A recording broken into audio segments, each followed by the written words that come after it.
Hello friends, welcome to my channel. ఈ video అయితే నా యూట్యూబ్ జర్నీ అయితే ఇంట్రడ్యూస్ చేద్దాం అనుకుంటున్నాను. సో అది ఎలా సక్సెస్ అవుతున్నాము ఏంటని చెప్పేసి, నేను ఎలా అయ్యానని చెప్పేసి కూడా చెప్తాను.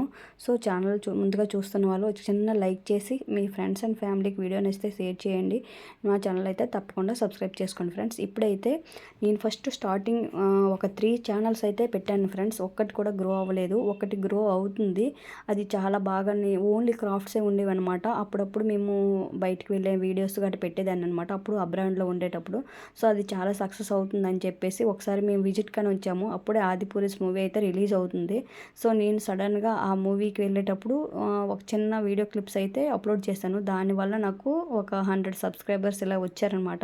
సో మరీ ఉత్సాహంతో నేను మళ్ళీ వెళ్ళాను అనమాట. మళ్ళీ వెళ్తే మొత్తంకి ఛానల్ అయితే బ్లాక్ అయిపోయింది. ఆ బ్లాక్ అయిపోయిన విషయం కూడా నేను వెంటనే చూసుకోలేదు.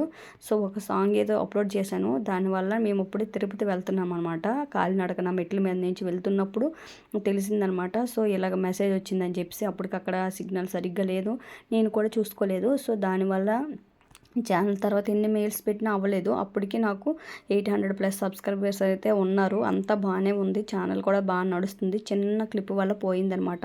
ఇలాంటి పొరపాట్లు మీరు కూడా చేయకండి ఫ్రెండ్స్. మూవీ క్లిప్స్ కానీ ఏవి కూడా మనకి అవి కాపీరైట్ స్ట్రైక్ అయితే పడిపోద్ది. దానివల్ల ఛానల్ బ్లాక్ అయిపోద్ది అనమాట. చాలా నష్టపోతాము, మనం ఎంత కష్టపడింది అంతా పోతుంది. సో నేను ఇప్పుడైతే వ్లాగ్స్, క్రాఫ్ట్స్ చిన్నవి చేస్తున్నాను అప్పుడప్పుడు. కానీ అప్పుడు పూర్తిగా క్రాఫ్ట్ చేసేదాన్ని ఫ్రెండ్స్, చాలా ఎఫర్ట్స్ పెట్టేదాన్ని దాని మీదే. సో దానివల్ల ఏమైందంటే మొత్తం బ్లాక్ అయ్యేసరికి నాకు చాలా బాధ అనిపించింది. మళ్ళీ యూట్యూబ్ ఛానల్ కూడా స్టార్ట్ చేయాలనిపించలేదు. కానీ సో మళ్ళీ మనం ఒకటి అలవాటు పడిపోయామంటే మళ్ళీ మనకి చేయాలనిపిస్తుంది. తర్వాత ఇంకోటి చేశానమాట. ఇంకోటి చేసేటప్పుడు కూడా అంత సక్సెస్ రాలేదు. సో అది కూడా స్లోగా అయ్యిందనమాట. దానికి అదే మిస్టేక్ చేశాను. నాని దసరా మూవీస్కి వెళ్ళినప్పుడు అది చిన్న క్లిప్ యాడ్ చేశాను, అది కూడా బ్లాక్ అయిపోయిందనమాట. సో ఇలాగనమాట. సో రిపీటెడ్ మిస్టేక్స్ మళ్ళీ చేశానమాట. సో దానికి అది అయిపోయింది.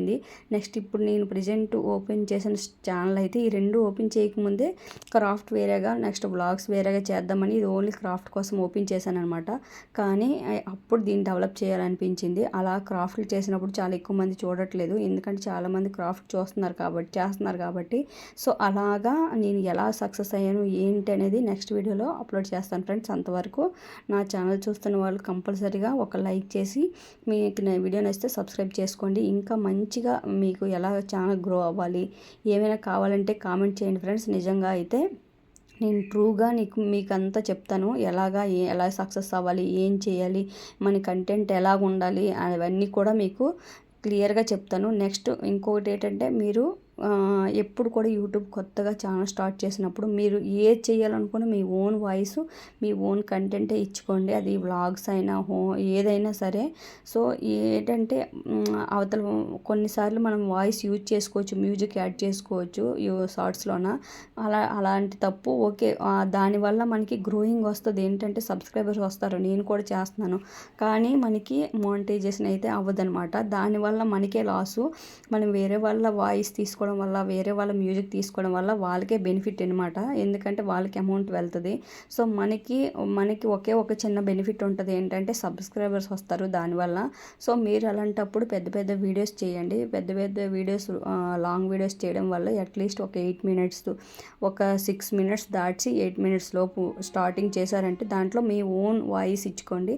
సో దానికి మీకు సబ్స్క్రైబర్స్ అలవాటు పడ్డారు అంటే, మీ వీడియోస్ నచ్చాయంటే కంపల్సరీగా వాళ్ళు ఫాలో అవుతారు. ఈ చిన్న టిప్ అయితే పాటించండి ఫ్రెండ్స్.